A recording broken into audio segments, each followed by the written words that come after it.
good day. I hope everybody's happy, warm, and fluffy.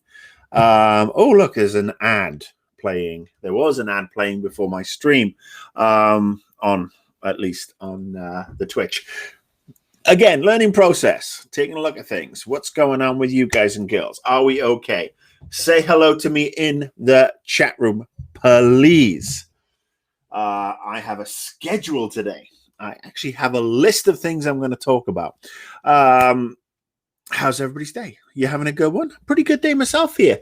Have a Starbucks sugar bomb because today is my good lady's birthday. So we took a nice drive this morning to go and get her a dairy-free, gluten-free cake because she has allergies. And then we went off to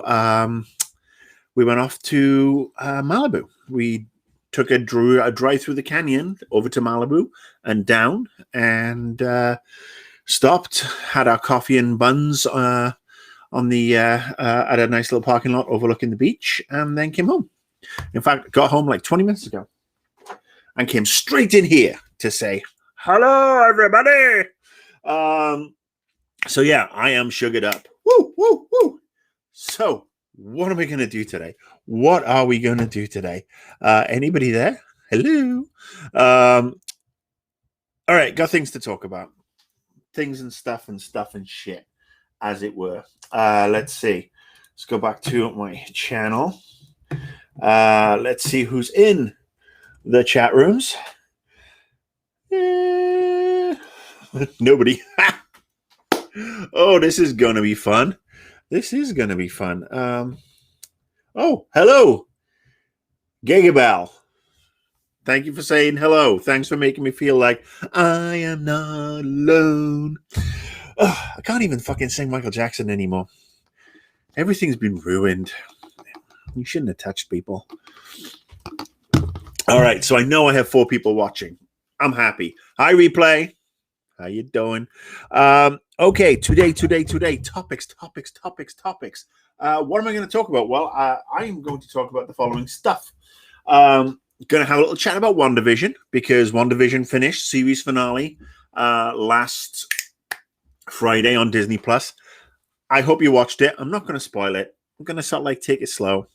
Going to talk about a little bit off topic, but as a Brit, I have to do this. I have to talk about the Harry and Meghan thing, the royal controversy, if you will, the Oprah interview. And I'll talk about that. Going to talk about Outriders, which is a game that came out of left field. Didn't really know much about it. And I've been playing the demo. Going to talk about demos because there's a segue there. See, Outriders demo and demos. And then I'm going to talk about A Blast from the Past, a game I rediscovered. How you doing, David B? A game I recently rediscovered that's, 8, 9 years old, maybe? So, yeah, on with the show. Oh, and obviously, hello, Barbara. I have graphics. Look at that. Oh, and then there's that one. Oh, look at this. Can you believe it? Look, it's the Twitch notifications. And then, oh, look at that. I hope this is coming through okay. Hang on. Oh, yes, they are. And, of course, the other thing. Hiya, Super Naughty. Much love to Mr. Norton. And then, so, obviously, YouTube, Twitch, Twitter. I got the Patreon up. Whoa. Hi, Matt. How you doing? Yeah, I got the Patreon up and took a little while to try and figure out what's what. There's 4 tiers up there. And I'm going to talk about this, obviously, now. Get it out of the way. Johnny Fournier in the house. Another old friend. Yeah, let's talk about the Patreon. So there's 4 tiers. The top 2 tiers are just crazy shit that I thought, you know what, fuck it. I want to see. This is what they suggest you to do if you want to shoot for the moon. And I put them up there. I mean, they're fucking crazy money. Don't expect anybody to sign up for them. There is merch, which is handled by them. Don't expect you to sign up for that. Hello, Mr. Morris. How are you? The next one down from that, again, pretty fucking high. Does come with a mug and a couple of other things. And I honestly set that up because I just want to see my face on the side of a mug, because they give you this cool little software you can upload a JPEG. And so I just wanted to do that. And the mug actually looked fucking cool. So I might just order the mug for myself because I like, proof of concept. But yeah, look, the Patreon that is there. The two main tiers are tiers 1 and 2. First one is $3 a month. And that's basically, just helps keeps some things coming in, pays for if I would need to, upgrade things like, to a Restream subscription and a couple of other things. It's $3 a month, and it does give you access to the Discord server I set up. See, I listen when people say set up a Discord server, you Welsh bastard, and I did that. Barbara, I'll tackle that in a second. So, so there's a Discord server that you get access to, and after each show, I'm going to do just, half an hour or so on the Discord, chatting with everybody else, off topic, whatever you guys want to talk about, shoot the shit. That's what we do. Then tier 2 is $6 a month. And tier 2 gives you the access to Discord, and obviously, you get all the other stuff. But you get access to a twice monthly live stream that's just for subscribers. And that's going to be, again, anything goes, shooting the shit, having conversations. But that is only going to be for subscribers. So, it's there. Take a look at it. No pressure. But that's why, I wanted to put them up. I am obviously, much like anybody else, as I'm trying to do this and get better at it and put more effort in and do, if I want to expand into doing things like reviews and stuff like that, I've got to justify putting that time in, because that time there is time I'm not looking for a job or getting consulting gigs or whatever. So yeah, and this is fun. I love doing this. This is what I think I'm good at. It's talking to you guys, having a good old time, looking at the comments, talking about stuff and shit. So there's the Patreon. If you want to subscribe, great. If you can't afford it, totally understand. All cool. So Barbara asked, what's with the Restream mean on the top right-hand corner? I am using a piece of software called Restream, which allows me to stream on multiple formats at once, YouTube and Twitch. So if I upgrade to their $20 a month thing, I can then add Facebook to that and a couple of other video platforms, and I can actually do a couple of different, more than 2 platforms. So yeah, it's that's what it's there for. Replay, it's up to you how you want. If you want to sub on Twitch, if you want to sub on Patreon. I can't offer the same things through Twitch that I can through Patreon, and I think. But it's up to you at the end of the day. If you've got a free sub from Amazon Prime and you want to toss it my way, maybe I can look into getting that Discord server out as as a bonus to Twitch subscribers. Again, learning process. I'm learning. Let me see. Hang on. So Steve Morris, hello from Barry. Oh, what's occurring, isn't it? Lovely. Barry Island. I used to spend a lot of holidays there as a small child. I did. Barry Island and Porthcawl. Lovely.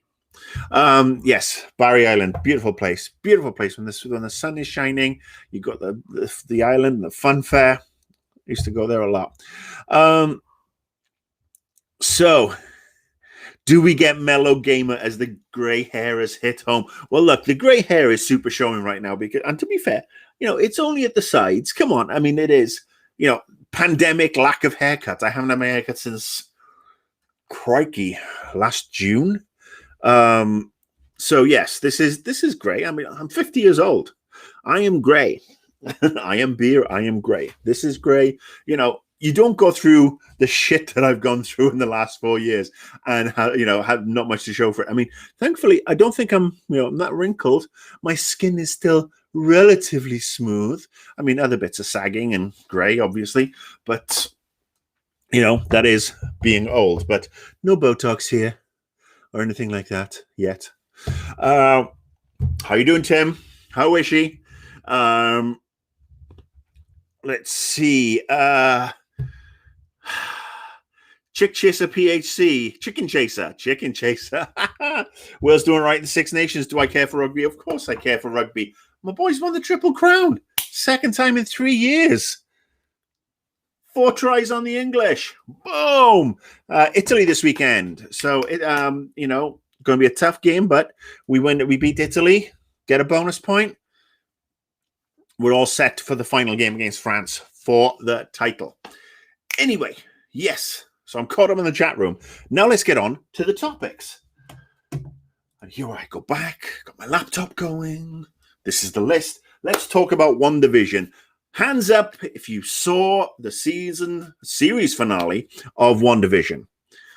Can't see your hands? It's beyond my abilities at the moment. Well, shut up, Siri. Well, apparently Siri just said it's beyond her abilities because she has no hands. Anyway, WandaVision, if you've watched it all the way through, I'm not going to spoil it if you haven't watched it yet.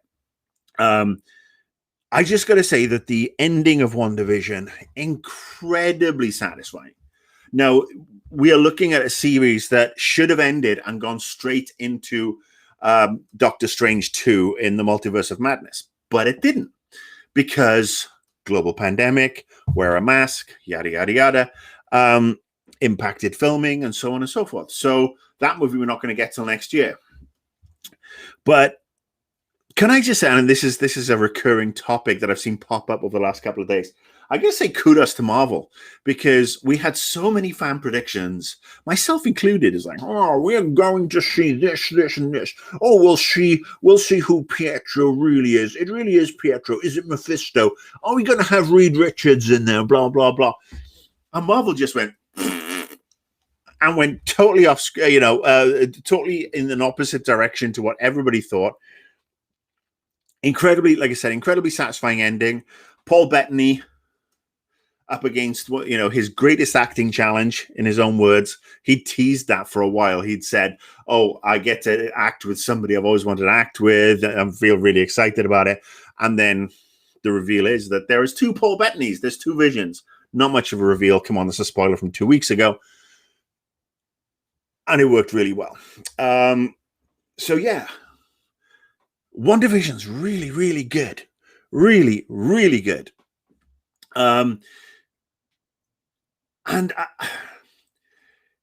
So obviously it's a female character. It captures, it touches on House of M. It touches on the Vision family books, if you will. But it doesn't copy them completely, which is great. I am all for that. I am all for it in a lot of ways when it's done really, really well. I still hate on Iron Man 3 because of the way it turned Guy Pearce into the fucking Mandarin. Now we know that's getting retconned for Shang-Chi, and I apologize if I butcher the pronunciation on that. But still, that was a waste. And AIM as well, what a waste. And Extremis, what a waste. I say this every week. You ask me about Iron Man 3, I'll tell you it's a fucking waste. It's basically a bad buddy cop movie. It's Lethal Weapon 5 without any of the charm. And what a waste of Robert Downey Jr. for that particular one. Any hooters.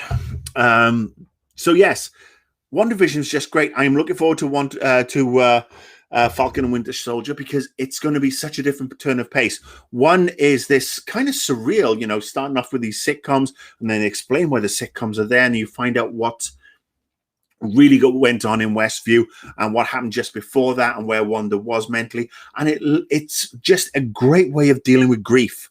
I mean, really good examination of how to deal or how people deal with grief, especially superpowered individuals that obviously are fictional characters, but we all go through that. We are all trying to deal with grief. I mean, 500,000 people in this country alone dead because of the pandemic. We've lost family members. I've lost 2 family members, 2 uncles in the last 8 months. And the grieving process has been really difficult because I'm so far away. And it's been even more difficult, I think, for my family because they've been there but haven't been able to do anything because of the pandemic. So I think it's a very timely show and really does examine how grief can impact us in different ways. So yes, I really dug it. I really enjoyed it. I hope you guys did too. Let me know what you think with regards to your, think of your thoughts on WandaVision. Are you excited for Falcon and the Winter Soldier? Is Loki more your bag? What about Secret Invasion? That one's coming too. That's going to be very cool. That was teased very nicely if you look at one of the post-credit sequences. Okay, let's go back to the chat room. Hi, Wobbsy. Hi, Slade. Let me see. Hi, Emerson. Yeah.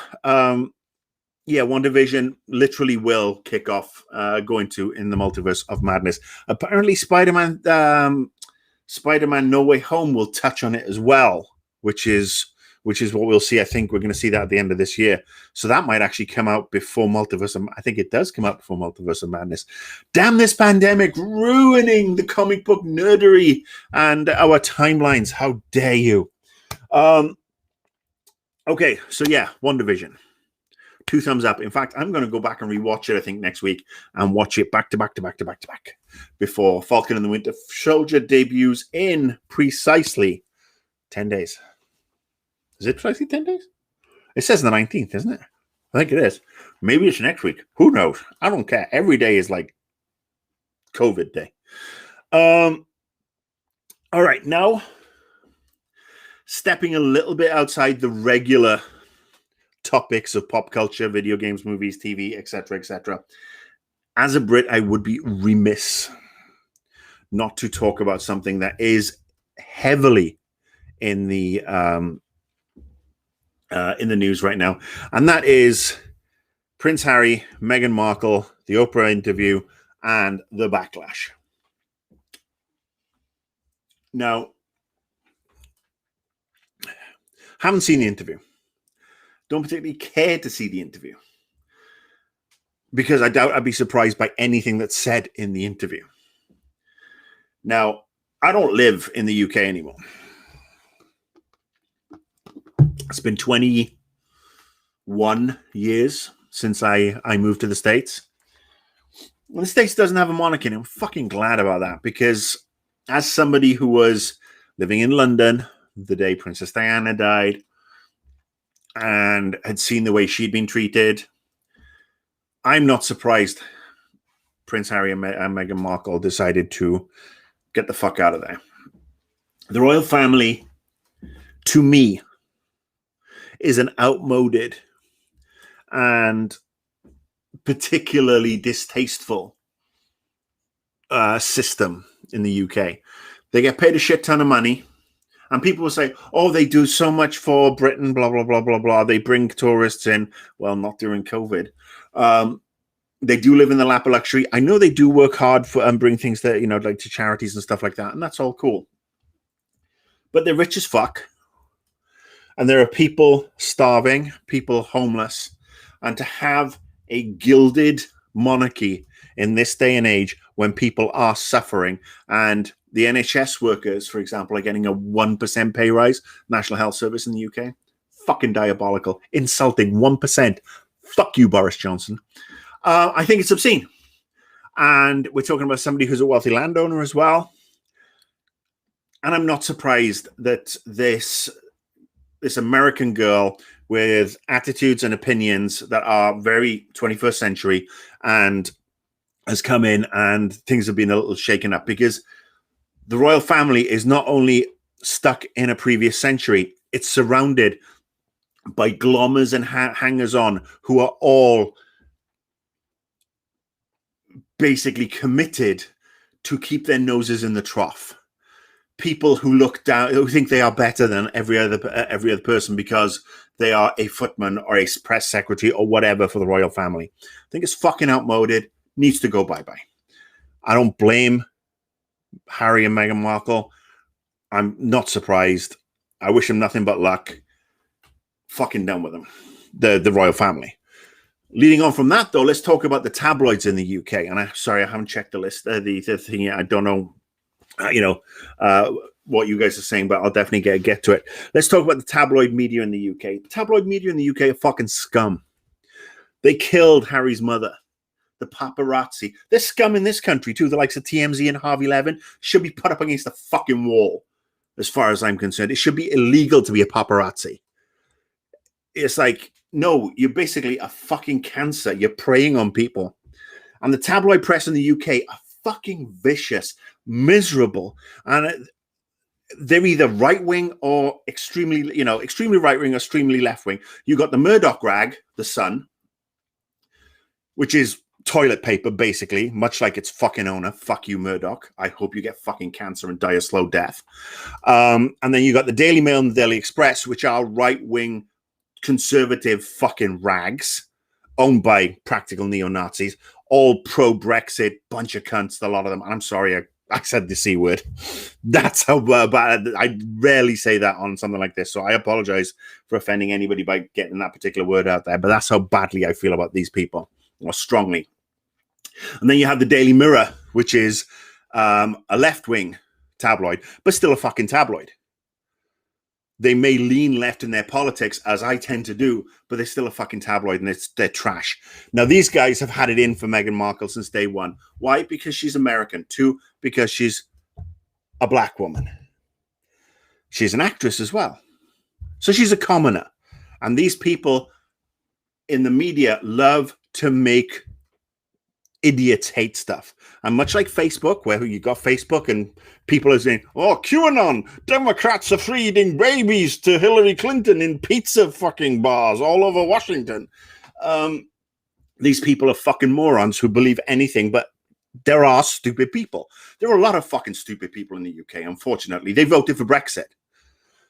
And these people read these newspapers and eat everything up with a spoon. And the tabloid press, I'm all for freedom of the press when it comes to reporting facts. If you want to report bullshit, if you want to lie, if you want to make shit up, if you want to make somebody's life a fucking misery just to sell newspapers, you deserve to go to jail. That's it. You're profiteering on the misery of others. And this poor girl could have ended up going the way of Princess Diana.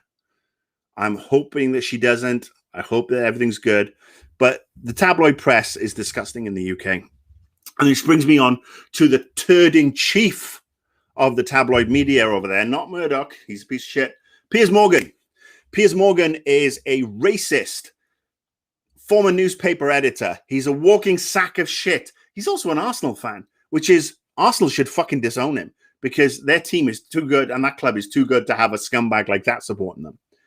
And Piers Morgan has been on Meghan Markle since day one, tweeting bullshit about her, attacking her left, right, and center. And he got called out because he does a show now called This Morning, which is on in the morning in the UK. He got called out on the show this morning by one of his colleagues who basically told him his behavior, especially over the last few days, has been disgusting and abhorrent. And Piers Morgan, like the right-wing snowflake that he is, goes, oh, I can't take this. I'm walking off the show. And he did. He came back a few minutes later, of course, because he's a total pussy with no morals or scruples whatsoever. But he's gone. He's now gone from this show, which is great. I feel happy for the people of Britain who don't have to see his ugly, preening, smug dickhole of a face every morning. Well done, Britain. It's a good day for you. Here's another one. I hope something bad happens to him and his ilk. And so, yes, I just want to talk about that. So, yes, I just want to get that out. I really just wanted to get that off my chest. It's been bugging the shit out of me. All right, let's go back to, all right, okay. Yeah, let me see. Why does anybody still care about royals and stuff? It is bizarre. I don't think we need them. Yeah, look, I'm sorry. I am. If I was living in the UK, I'd be voting Labour. If I live here in the US, I want to get the chance, I'll vote Democrat. I am a socialist. I believe that everybody should have a house. Everybody should have access to education, food on the table, roof over their heads, heating, all that fun stuff. Kids shouldn't go to school hungry. Call me old-fashioned. A stimulus package should be signed and delivered to the people who need it as soon as possible, not when it just appeals to to certain Republicans. Don't forget, if you are an American and a voter and you live in a blue state, your Republicans voted against you getting a stimulus package. Why? Because they're fuckholes. It wasn't in their best interest because their paymasters didn't want it. They voted for a huge fucking tax cut for the super rich because they get the kickbacks. No kickbacks this time. Remember that when it comes to vote, the likes of Marco Rubio, Lindsey Graham, Josh Hawley, Ted Cruz, all those douchebags. Vote them out, put them on the unemployment line so they are begging for a handout at some point. Let me see. Let me see. Fidel Castro was an Arsenal fan. 2 rapeheads in the house. Boom, boom, boom. John Jets, I will disagree. I have seen Piers Morgan is somebody who claims to be more moderate, but is drifted right wing more and more, and his colors have shown. He's very much like Bill Maher here in the US, where Bill Maher was a comedian who claimed to be on the more progressive side, and he has drifted, and he's now pretty much right wing. He's become a white apologist. We've moved on. He hasn't. So there you go. So yeah, sorry about this. I mean, like I said, I just want to get it off my chest, but it is what it is. You tune in here, you don't know what you're going to get. We're going to get back to the good stuff now. We're going to get back to the good stuff. Let's see. All right, let's get back to the good stuff. Let's talk about Outriders. Where did this fucking game come from? Obviously, I've not been paying attention because the way I found out about Outriders, which is coming out in May, I was updating my NVIDIA drivers right here on my PC, and it's like, oh, there's an Outriders demo, and it was part of like the banner wrap that kept on going around. I'm like, okay.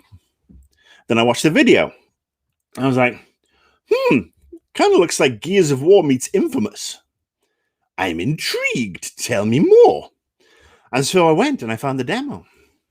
And I downloaded the demo and I installed the demo. And I went to play the demo and found I had to create a Square Enix account, which I did. And then I synced it. And then I started playing the game. And I got to say, the demo, obviously, it is a demo. There's things that aren't going to be working as they should. Like, I mean, it seems to be more reliant on cutscenes in an almost old-fashioned way to tell the story, where they do pop you out of the gameplay. And it's interesting to me that they've gone this way, because it does feel, like I said, it feels very old-fashioned. It feels very sort of like 10 years ago, where it would have made perhaps more sense to keep everything in the perspective of your character, to have these story moments come across. Like I said, I'm not saying it's bad. It just seems old, and to pop out and see your character, you're looking at your character, by the way, character models. I hope they get better in the final version. The customization is a little bit limited and janky. It's probably based on a version from about 6 months ago.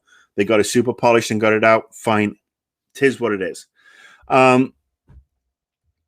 The actual story is very interesting. You know, we killed the Earth, went somewhere else, Earth 2. Oh, it's got these things that can alter people, and people start throwing electricity or ice or fire. They, these elementals. And, you got armies going at each other. You play a character who was part of the first landing team, and then gets stuck in cryo for 20, 40 years or whatever. So yes, interesting story. Game looks pretty good. Again, it is a demo, not super optimized, but runs really nicely on my machine. And I mean, it has some of the, it has a lot of the basics of an RPG-like system. You've got your kit, your weapons, upgrade them as you go. There's points to put into various things like your powers. You can unlock more powers as you go along. You can mix and match and swap them in and out. Very easy to access the powers. Very intuitive control system. I will give it that. Absolutely. Battles so far seem to consist of jogging around, and then getting to an area, an arena, and hiding, peeking over, shooting, very Gears of War type thing. Use your powers from a distance. Depending on what class you are, of course. I mean, I generally go for the mid-range one. Shooty a little bit, lob some fire at somebody, turn them into a bomb, bickety boom.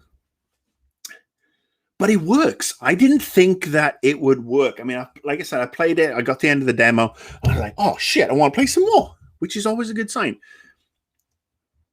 And I got it. Yeah, I tweeted out about this. I don't think...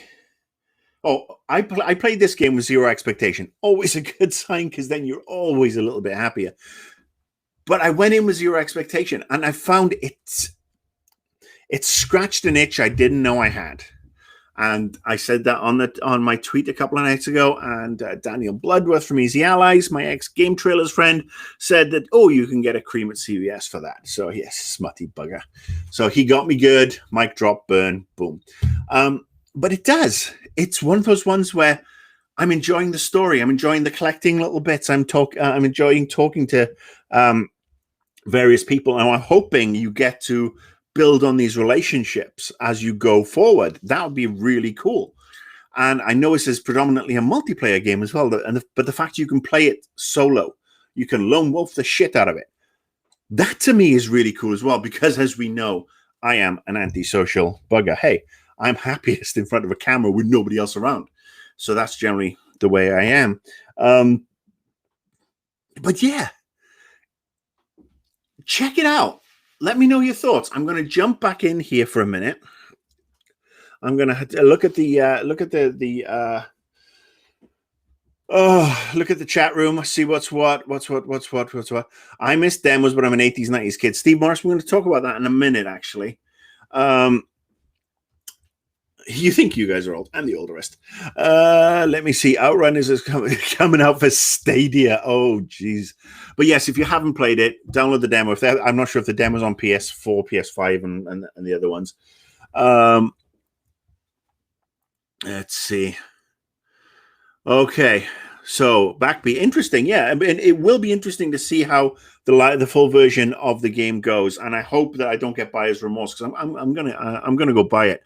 I can see playing with others would be great, but I think it's also the way it allows you to tailor the tiers and the skill sets. You can actually play more of a story mode, and then gradually up it for more of a challenge to get better loot and everything.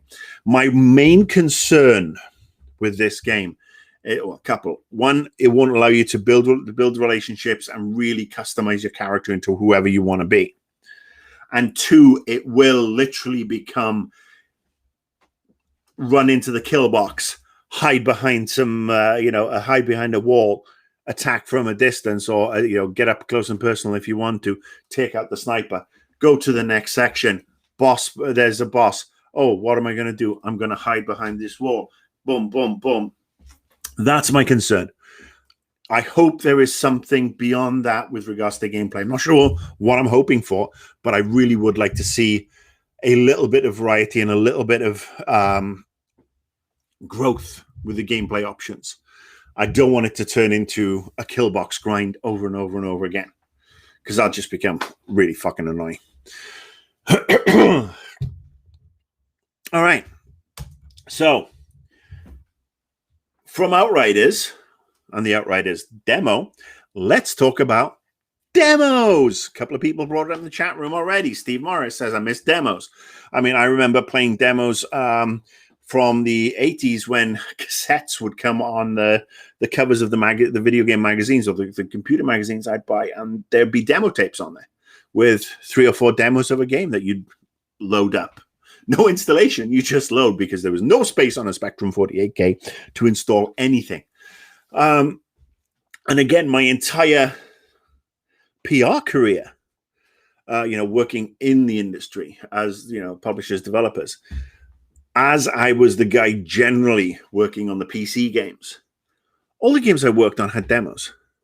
PC games, without a doubt, demos, bickety bam, boom, you're done. You get them out there. We did it for Fear. Fear is probably the best demo I ever worked on, because the team at Monolith took 5 or 6 sections from the first couple of levels of the game, stitched them together into this 15 to 20 minute demo that showed off all the right beats from the game. And we put it out there on PC, and it started to download so quickly. I mean, this is 2005, remember. The internet was in its infancy. We still had print media. And we put it on a PC Gamer disc and everybody else. And it got such great feedback. I mean, it was one of the best tools for selling games. And then, we did demos for Ghost Recon, Black Hawk Down, Joint Ops, all these games that I've worked on over the years. But I've noticed, and maybe it's because, again, I've been more stepped away over the last couple of years, but the demo's gone bye-bye to a certain degree. Now, some people have responded to some of my tweets and conversations recently and said, well, there's actually a bunch of demos that are coming out for games, which is great. I'm pro demo. I love me demos. I think every game, especially every fucking AAA game, if you want me to plonk down $60 or $70, especially you want me to plonk that down and then re-up for a loot box, or re-up for points to buy things, or re-up for the downloadable expanded content or a season's pass or whatever, you better give me a fucking demo. You better get me sold in on this, especially for the new stuff. Yeah, all right, people are going to say, well, why doesn't Far Cry do it, or Assassin's Creed? Well, let's face it, with Far Cry and Assassin's Creed, there are demos available. They're called cheap-ass versions of the old games that are available for practically next to nothing, or on various subscription services. So those games don't change. The graphics get prettier. You'll have a couple of new features, but at the end of the day, they're the same old, same old, same old, same old. I would love to see more demos. I would love to see new IPs in particular. It's like, this is what we're going to give you. We're going to give you a time lock. It's going to be 2 hours worth of play. You get in, get done, boom.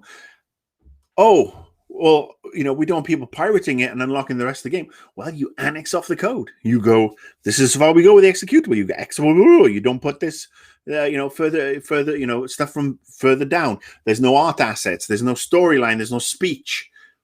Annex it off. 2 hours. 2 hours, I think, is great for a demo. Maximum. Really good demos can sell you inside half an hour.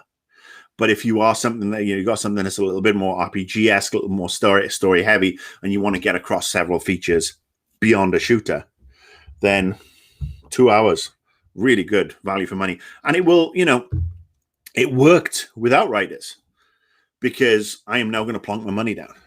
I'm not going to wait for reviews. I want to give it a go. They've sold me. They put the demo out there. They put the faith that their demo could do the business. And while it hasn't worked for a lot of people, it worked for me, and I'm in. Oh, okay. Let's go back to the room. How do you feel about demos? Let me know in the chat room. What's going on with this? Steve Morris. Look, you can't talk about Commodore 64. And let's face it, Zap 64 only exists because Crash was such a success. Crash came first. Although it could have been worse, we could have owned Amstrads. PC Zone, yes, I used to work with the PC Zone guys, and my UK PR guy has got the Fear demo on there. Nice emoji there, replay. Raypad, aren't demos more tied into annual subs these days? I don't know. I mean, please educate me if you know better. But demos are a great tool, especially if everybody's got. Well, most people have got bandwidth to download a demo quite quickly. Get them out there, not just tied into sale, promo from NVIDIA or Steam or whatever. Just get them out there. Get them everywhere. Host them on your own servers. Get the links out. Demos are great. Demos, unless you've got a shit game. Back in the day, it used to be, there'll be a demo. No demo? Okay. We'll see what happens with the reviews. No day one reviews? Run away. Now it's got the stage of no day one reviews, run away. But give us a demo. Demo's great feedback too. If imagine putting a demo out and everybody turns and says, "Well, that feature's a bit shit, isn't it?" And you go, oh, crap. Okay, let's pause this. What can we do? How can we rework this? It's great feedback. Well, mostly great feedback because obviously now we have so many trolls who say, well, I don't like this demo of FIFA because it's not ice hockey.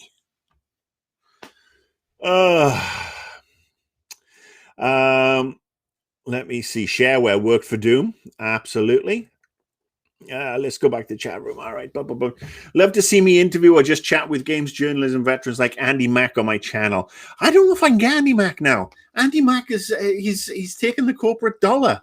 He's a high muckety muck. I love Andy Mack. I've known the guy for such a long time.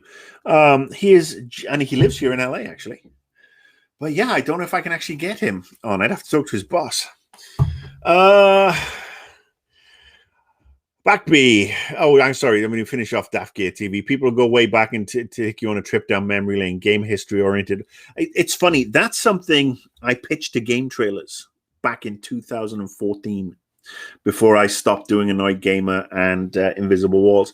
I wanted to do a video game chat show where we'd get people in, and the idea was that we didn't want them to promote stuff. So think Seth Meyers, think James Corden in the UK, Graham Norton, that sort of thing. A little bit of fun, a little bit of humor. Couple of people on talking to them about what drives them, what makes them tick. If they got something to promote, so okay. But just shooting the shit. What do you play? What do you like? Whose games that aren't yours do you like? Who inspired you? What were you playing growing up? That is something I pitched to Game Trailers, and they turned around and fucking said no to me. Weren't interested because it takes too much organization. But yes, wouldn't it be funny if I can actually do this now over Skype or Zoom or whatever through something like this, and then turn around and say, well, there you go, Game Trailers, 6, 7, 8 years later, I'm doing it here. You said it would take too much resources. Backby. I honestly believe that the reason we saw a decline in demos, we moved into time, would it be easier than ever? It's the publisher that's seen. Yeah, I mean, that's the thing. The demos are always interesting. And I'm sorry I'm not reading all the comments. But yeah, demos, you can either love them or hate them. And they do backfire. That's why you test the shit out of them. I know we get like Steam Early Access now or open betas. They're technically demos. But I'd much rather have a polished example of what the game's going to be as opposed to being an unpaid bug tester. Yes, shareware worked for ID with Doom. I remember the shareware for Doom and Hexen and Heretic. Slade Wilson says, could I talk about another game? I saw a gameplay trailer from New Aliens Fireteam. Yeah, I've got to rewatch that trailer and have a good look at it. I did raise this, I think, last week or the week before. Looks great. We have been burnt, Colonial Marines, with regards to Aliens games. Aliens movies. Prometheus 2, Egg Sucker Boogaloo. Yeah, I'll take a look at it. It's on the list. Closer to launch. Who knows? It would be great to have a great Xenomorph bug hunting game. Boom. For that matter, Starship Troopers would be a great game too. Demos are great. Final Fantasy 12 replay. Okay. Yeah, I mean, Octopath Traveler apparently says Daft Gear. That's great. Anything that invests you in is a great investment. Let me see. A lot of games based on experience on demos. Member shareware. I remember. Demo, yes. Chester Eugene. Demos for new IPs. Absolutely, yes. I mean, unless a sequel. So let's talk. I'm going to talk about sequels because I want to talk about the next game I want to talk about. And there's a very tenuous link. Let's talk about Watch Dogs. Now, there's a series that's had 3 entries. And I haven't played Legion, but I played Watch Dogs 1 and I played Watch Dogs 2. Thankfully, I didn't pay for either because I was very lucky and got same codes by Ubisoft. Because Watch Dogs 1 and 2 were dull as fuck. No ifs, ands, or buts. They didn't promise what they were going to, what they said they were going to deliver, in my opinion. They were unwieldy. They were convoluted. And they got they've had three parts. They're a franchise. 2 sequels. Now, Legion, I haven't played. Maybe I'll have a crack at it when it becomes very, very cheap to buy on a Steam sale. I've got friends who have played it and said it's great. Other friends who said it's the same shit, different fucking country because it's set in London now. But the reason I'm talking about Watch Dogs, is because there is another Dogs game that didn't get sequels, and it should have. And it's my rediscovered classic of the week. I should have a graphic going, boom, rediscovered classic of the week. I'm talking about Sleeping Dogs. Sleeping Dogs from back in the day. Square Enix. It's a Square Enix day. They're actually getting love, especially after I've given them such a shoe-in about Marvel's Avengers. Marvel's Anthem. Yeah. I've been giving them such a kick in for that. Today they're getting love. They're getting the Outriders love, and now they're getting Sleeping Dogs love. This game came out, 2012, 2013. And I think it did pretty well. The reviews were pretty solid, as memory serves. But it went bye-bye. I mean, we've had some DLC. There's definitely some DLC on the Steam page. And the reason I found this was I've been playing obviously Cyberpunk, I've been playing GTA 5 and GTA Online. And I was just scrolling through my Steam page, my Steam library, and I will tell you, my Steam library has, Jesus Christ, how many games I have? I have 144 games on my Steam library. 144. Ones I've bought for, on sales over the years and said, I'll get around to play with them later. People have sent me codes. Great. All that fun stuff. And then I never had a PC strong enough. And now I do have a PC strong enough to run games really, really well. So, I mean, it's almost like, my own personal games library that I will get out this dusty tome and I will play this game. And so Sleeping Dogs was like, shit, I actually remember playing that a little bit on console and enjoying it. And so I installed it, or reinstalled it. Reinstalled it yesterday, actually.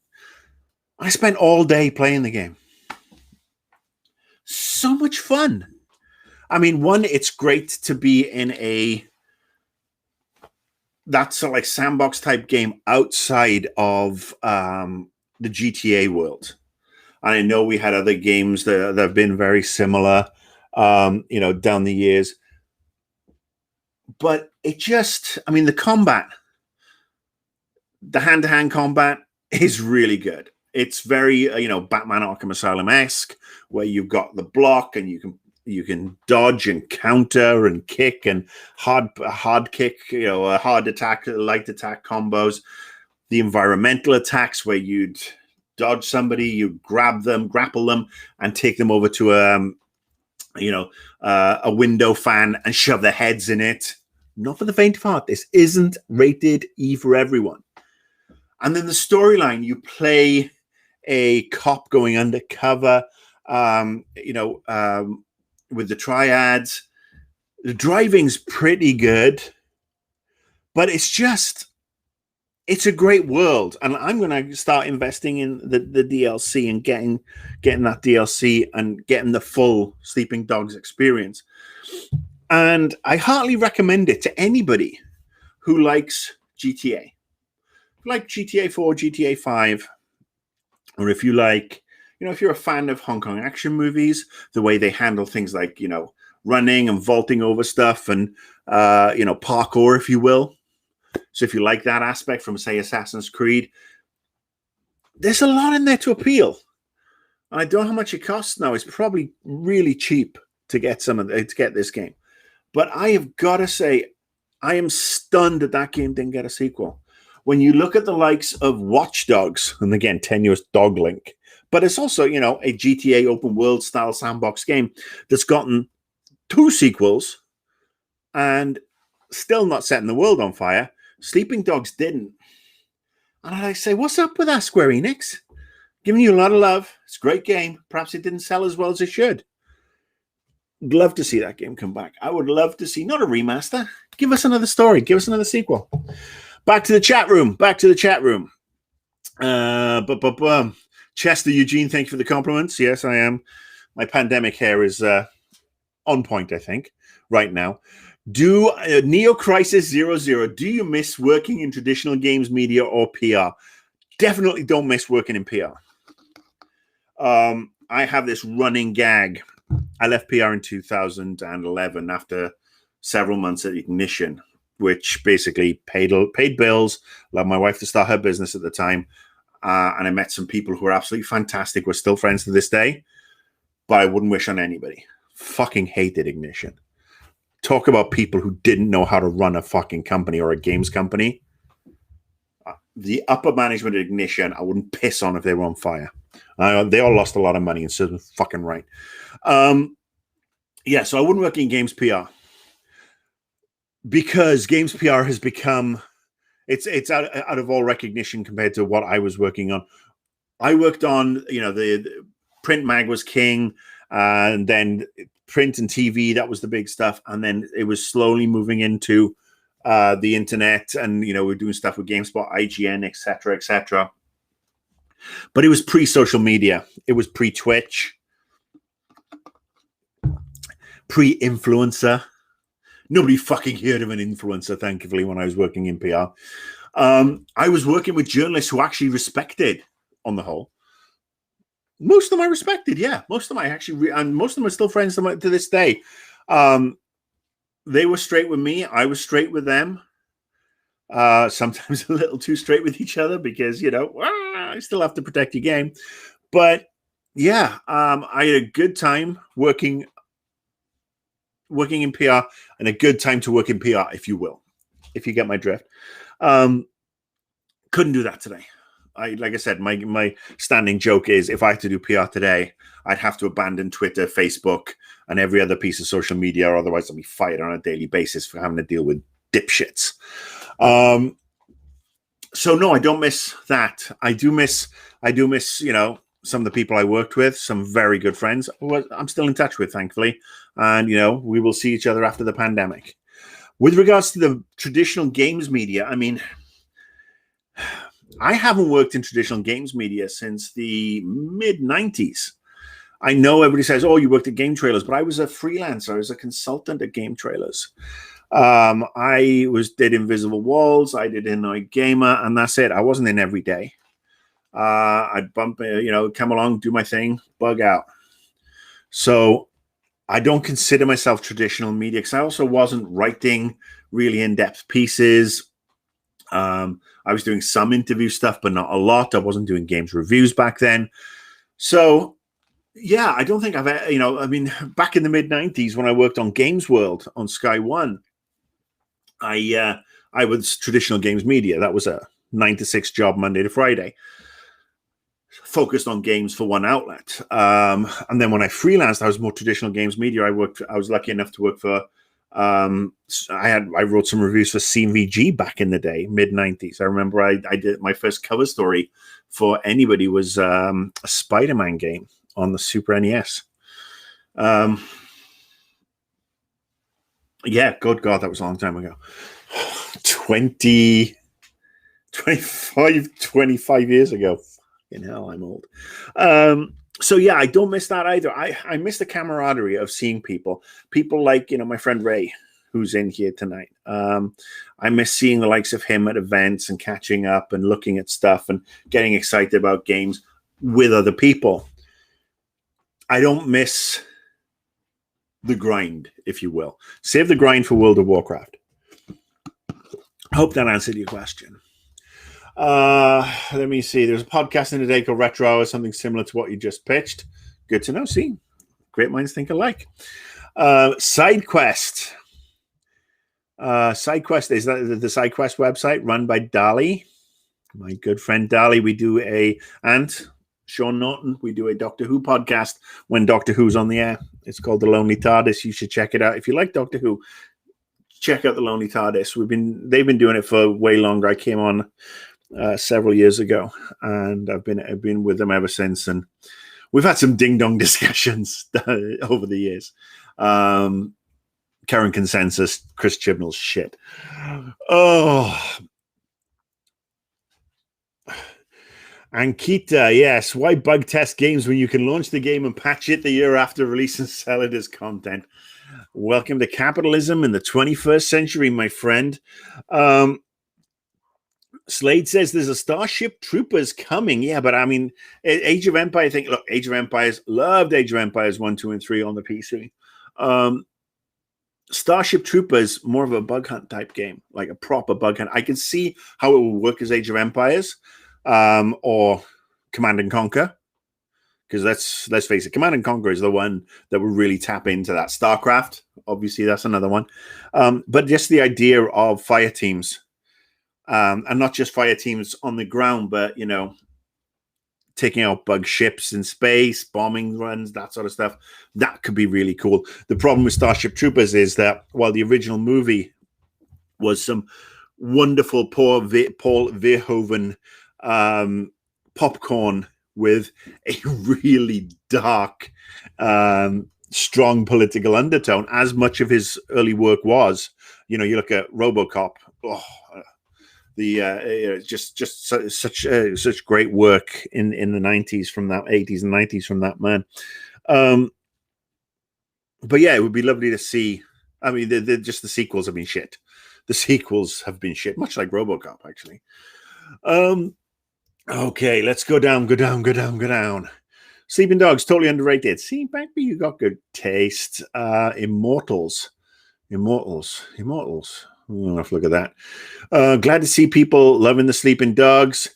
Oh, look at this. Congratulations. I've received 100 messages today with Restream chat. Thank you, Restream. Apparently, I get a trophy. They want to know if I want to tweet it. No, I don't. Nintendogs. No. Okay, let me see. Ultimate Edition Marvel game is just a train wreck. Now they're making the yes, Slade. We talked about this last episode. I mean, it's naughty Square Enix. Okay. Yeah, true crime game. I was saying, I've seen this. I'm gonna have to look this up. What do I think? Oh, come on, Emerson. What do I think about Bobby Kotick? I have been on record on my thoughts of Mr. Kotick over the years. He's a very rich man. He does what he does. His company does one fucking game a year, maybe, and they do it very well. I remember Activision when they used to have a huge roster of games, but that's all they are, and it's like, oh, it's Activision Blizzard and blah blah blah blah blah, but Blizzard, church and state. He makes money. He's very successful. He keeps his shareholders happy. My views on him are well documented. Look up the Invisible Walls episode 200 rap if you want a real laugh. I think it's on YouTube.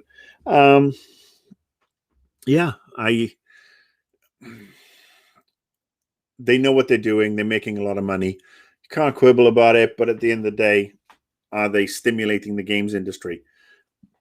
Are they challenging gamers? Are they just feeding everybody fast food gaming when you regurgitate the same shit over and over? Just my opinion. Ronaldo and Juve out of the Champions League. They lost today?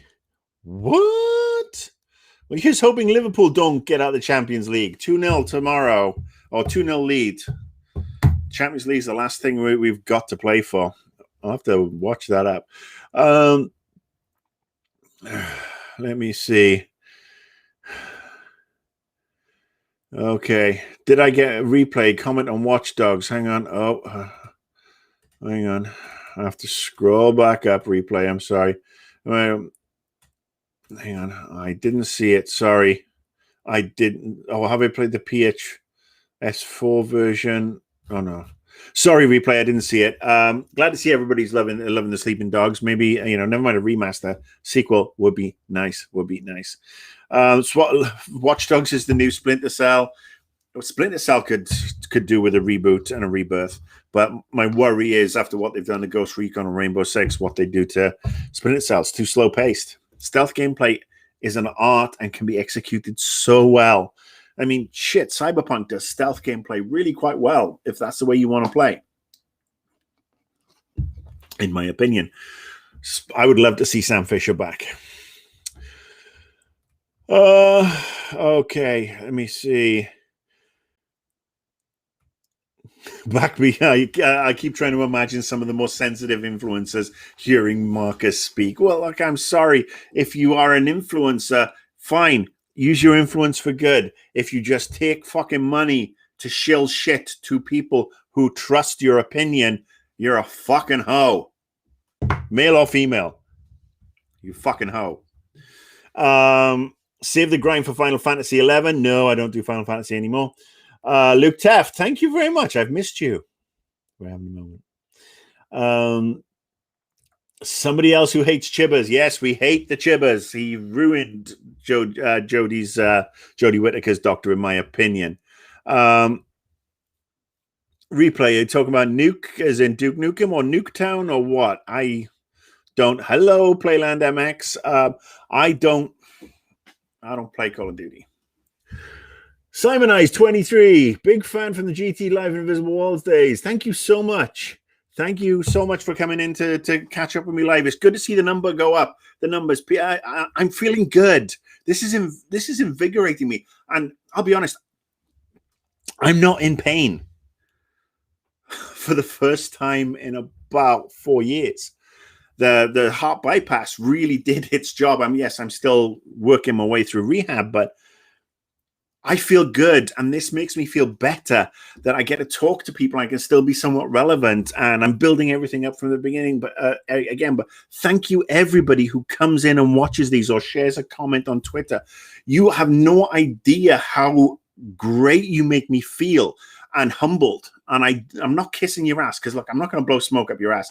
If you say something fucking stupid, I'm going to fucking call you on it. But it is really, really nice to know that I can contribute something again, because I came this close to dying and gone, buried. And when I was going through rehab, and look, I'll get back to the chat room in a sec. When I was going through rehab and recovery and the surgeries after the heart attack, of which there have been 4 or 5 now, you wonder what your legacy is going to be. You wonder, and look, I'm going to get a bit deep, and I'm sorry about this. But we don't have kids. We fostered and we were going to adopt, and then the heart attack came along and really just put the kibosh on that. So we don't have kids here. So the gene pool, the DNA, the beer DNA, not going to go anywhere from this person anyway, unless I get some test tubes and stick stuff in the deep freeze. But you wonder. You sort of like imagine, you begin to realize how short our time is on this planet and how many millions of people have come before and how many millions and billions will come after you and how you're a grain of sand on the fucking cosmic beach. And I wondered for the longest time how I would be remembered. And then I was lucky enough to, I died, came back, and I saw my own memorial service because I saw all the comments that people said when I had the heart attack. And that was amazing. I know everybody says nice things when somebody dies. But it was amazing and it was inspiring. And it's taken me 4 years to get through everything and the last surgery. And now I'm in a place where I'm not in pain every day because I was I was in a lot of discomfort. And now I can be energized and talk to people about stuff that I love and carry a little bit of weight and reach out and connect to people. So yeah, it's great. So every time one of you says something nice to me on Twitter or appreciates, tunes in, it's fucking mind-blowing. So I want you guys to know I really do appreciate it. I'm not shilling for money here. I'm not shilling for an extra view. I really appreciate each and every one of you. I'll keep on doing this. Doesn't matter if I don't fucking make, get above 100 views a fucking show. This is cool. Thank you. Replay. So going back to Nuke for RoboCop 2. All right, Nuke. That one. RoboCop 2. RoboCop 2 was good, but not as good as RoboCop 1. Time Child. Yes, what a stupid concept that was. Oh, Super Moxie. Respect. John Pertwee in the house. Oh, look at your avatar. Connoisseur Gamer, thank you. Pass the grenade, please. Thank you very much. Thank you, everybody. Stage Selector. Ow. Okay. That one brings tears to a glass eye, but respect your decision. Chester Eugene. Oh, thank you. You're very kind to say so. Emerson. Opinions on YouTube and Twitch. Companies that aren't pushing changes of DMs.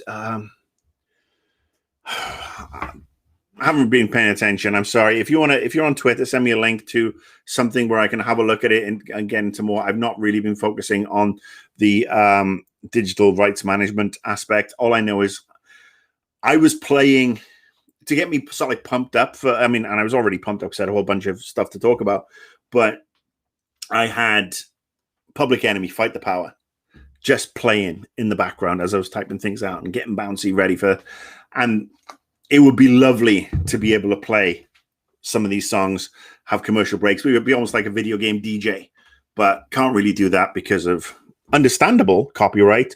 And I'm a huge respecter of the rights of content creators, musicians, actors, writers, artists. Hugely respectful of them. So yes, I'm not sure exactly what's been going on. So please feel free to send me a link if there's something you want me to see on Twitter or here or whatever. Wishy, heartwarming to see me back talking about things. Good going to this. I say thank you.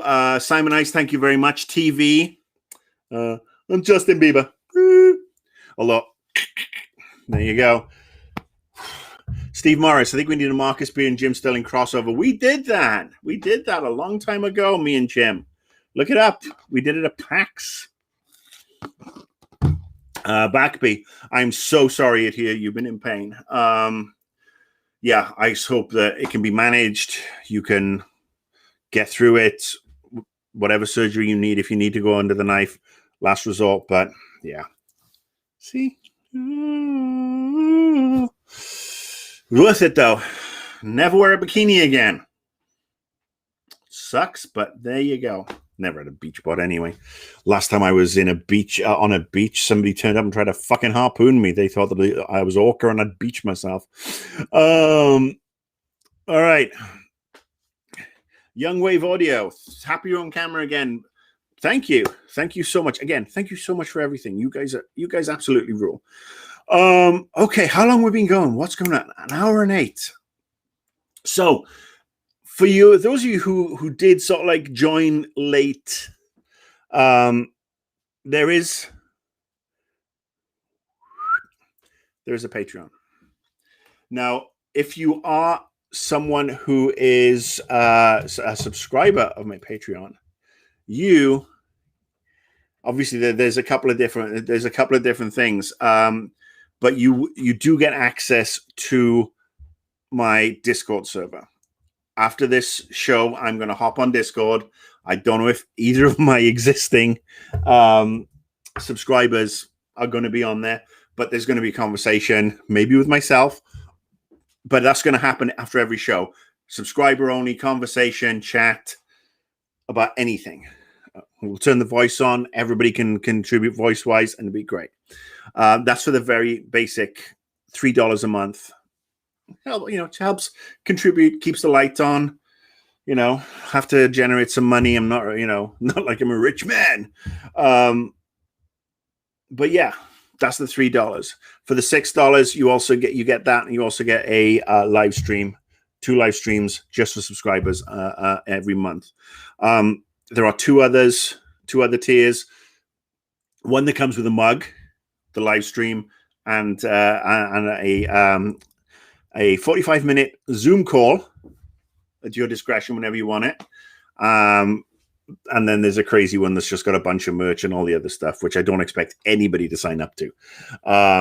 But yeah, the mugs are fucking cool. I gotta say, the mug just looks cool. Me. Anyway, if you can spare a couple of coppers, great. Thank you very much. If not, no big. We're all good. I appreciate it. Times are fucking hard. We're in the middle of a pandemic. People are not working, or if they are working, they're trying to keep a roof over their heads. Cost of food is going up. Cost of rent is going up. I understand. Totally understand. David Otson. Well, I love you, David Otson. What do I think Capcom is doing? What do I think about what Capcom is doing with Monster Hunter these days? All right. Now, I'm going to be polite about this because obviously you like Monster Hunter is quite important to you, David. Obviously, or otherwise you wouldn't have brought it up. I tried playing Monster Hunter, the MMO. It was free on Xbox Games Pass, and I gave it a go. Not my cup of tea. I really can't say I've followed too much of what they're trying to do with it. I know there was that movie with Mila Jovovich that was supposed to be total crap. Yeah, I got nothing for you on Monster Hunter. If you want us, like I said, send me a link. You can send it to Annoyed Gamer on the Twitter. See? Or you can send it to me via the Twitch. I'm changing out the graphics. Or you can comment right there. Or even if you subscribe, you can send me a message via the Patreon.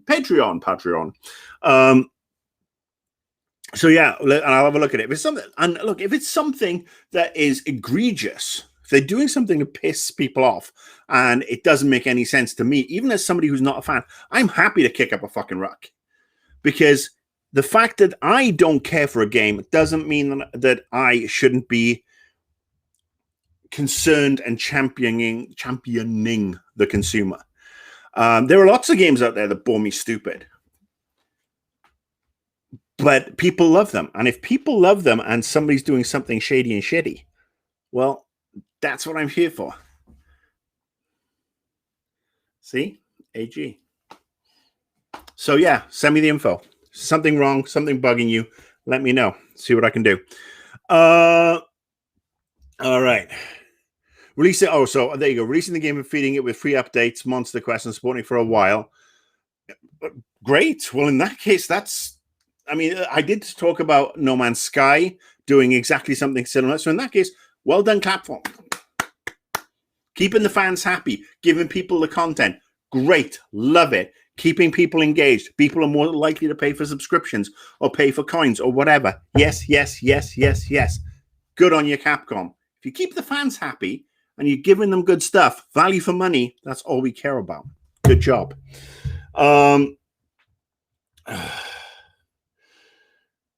Frosty Ken, late as fuck again. Yes, you are. I mean, but again, you'll be able to catch up. It's it's on the Twitch, it's on the YouTubes. Am I streaming weekly or daily? Says Connoisseur Gamer. I am not streaming daily. Twice a week right now. I'm going to do Tuesdays today, this time 2 p.m. Pacific, and Fridays 2 p.m. Pacific. Additional streams, live streams, like I said, the Patreon stuff, I'm going to figure out with my subscribers a good time. So I want to make sure that Europe and the US get their value for money. And look, further down the line, as I get more viewers, as I get more reach, if you will, things will start, and I get better at this system, like putting the intro sequence in and all that fun stuff and upgrading the software and the subscriptions.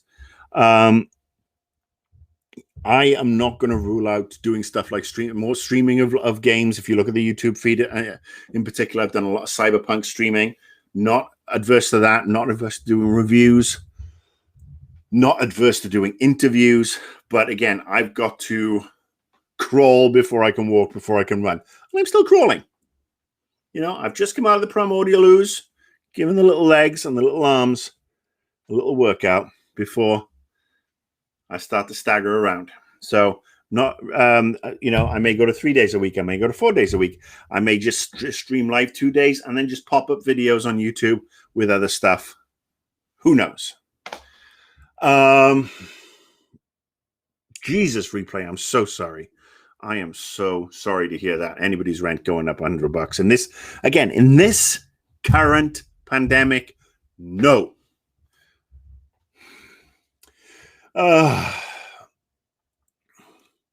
Let's see. Emerson's asking about motion controls. Tried to change the game experience a few gens ago.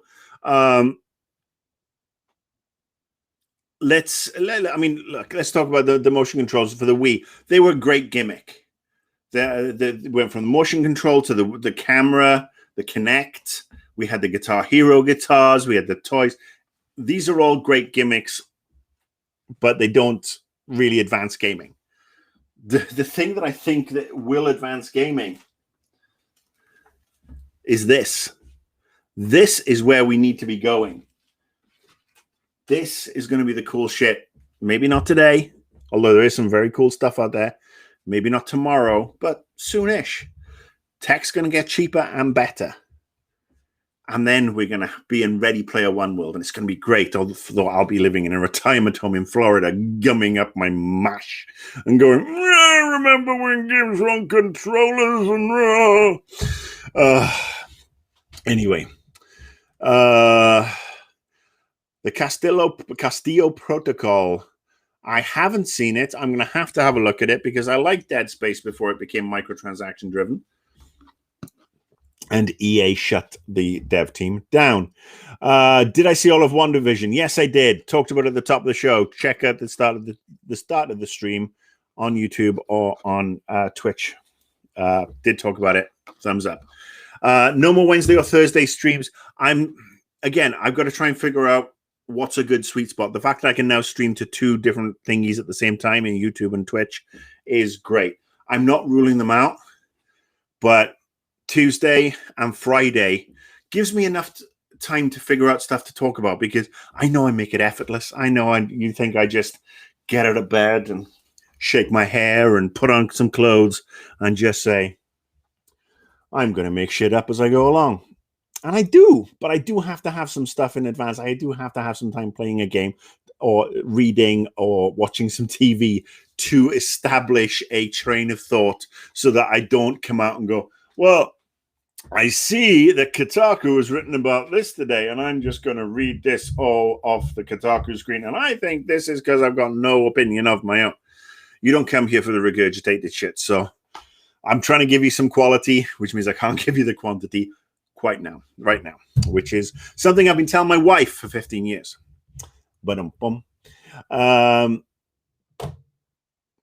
Simon Eyes, fun to see the technical progress. There's been technical progresses. I mean, it's come a long way already. And again, I think I love Restream. I really do. I think this is probably the way forward for me. And if I can start dropping stuff in like video and various other things and looking at their different features, having a studio that's right here, boom, boom, boom, great. Oh my God, Slade, that's horrible to hear. I am so sorry. Slade Wilson says, I'm going to be homeless in about 3 to 6 months with 2 special needs kids. It sucks in Belgium. See, that's just... How can we call ourselves a civilized species when we don't look after our own? Where people like Elon Musk and Jeff Bezos can be obscenely rich and say, well, we're going to push for the stars. We want to do this, that, and the other. It's like, oh, fuck off, push the stars. Take care of people on Earth first. Everybody should have a home. Everybody should have food on the table. Everybody should have access to an education. The light should be on. The roof should be on somebody's head. That's it. I'm sorry.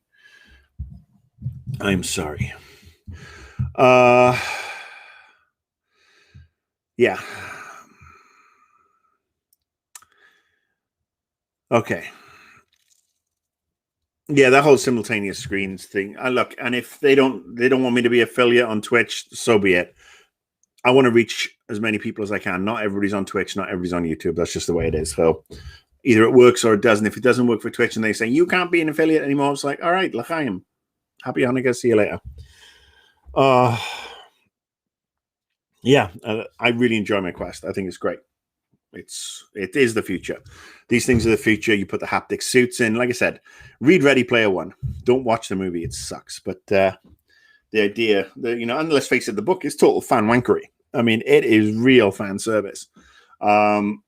But it's really enjoyable fan service, especially for somebody my age who grew up watching war games and playing those games and watching the Goonies and a bunch of other stuff. So, yeah. Slade, all my fingers are crossed for you, okay? My thoughts are with you. I am so sorry. Okay. I think we are going to maybe wind down a little now. I am up to 3 patrons. Whoa, hang on. Let's have a look at my patrons. Let's have a look at my patrons. Oh, what? Look at this. Who needs what? Let's see. Okay. Well, Tim and Maxime, thank you. I am going to send you, you good people, the link to the Discord server. Thank you very much. That is just so cool. In fact, I'm going to do this right now. I'm going to multitask. I am going to talk and I am going to send you guys stuff at the same time because that's what I'm going to do. Boom. Paste. Boom. Done. And Maxime, because this is what happens. This is technology working as we go. I'm sorry to be distracted, but I was just so excited to have up to have 4 subscribers. Thank you so much. Yeah, the Discord, Frosty Ken, is basically it's a Patreon perk. Sorry, was the camera gone? I was looking at the chat, the second chat thing, because I actually have an external chat outside of the web browser, so I can go something else and look at the chat with you. So yes, there is a Discord server, and if you subscribe at the base or anything on the Patreon, you get access to the Discord server. And then after the live streams, there will be conversations, of which when shut down here, we'll talk about whatever you guys want to talk about and girls want to talk about. I say guys as in everybody, folks. Got to get better with my verbiage. I'm sorry about that. Well, there you go. Yeah, so hang on. Let me see. Yeah, we're good. Look at this. I actually have a couple of people in the server now. There you go, Frosty Can. So there you go. You, Maxime, dumbass. Is this channel still alive? Says Inti Equi. Yes, it is alive. Back from the dead, much like me.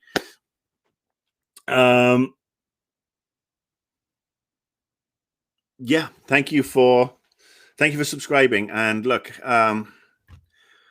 yeah, hello, everybody's on the chat server. Great.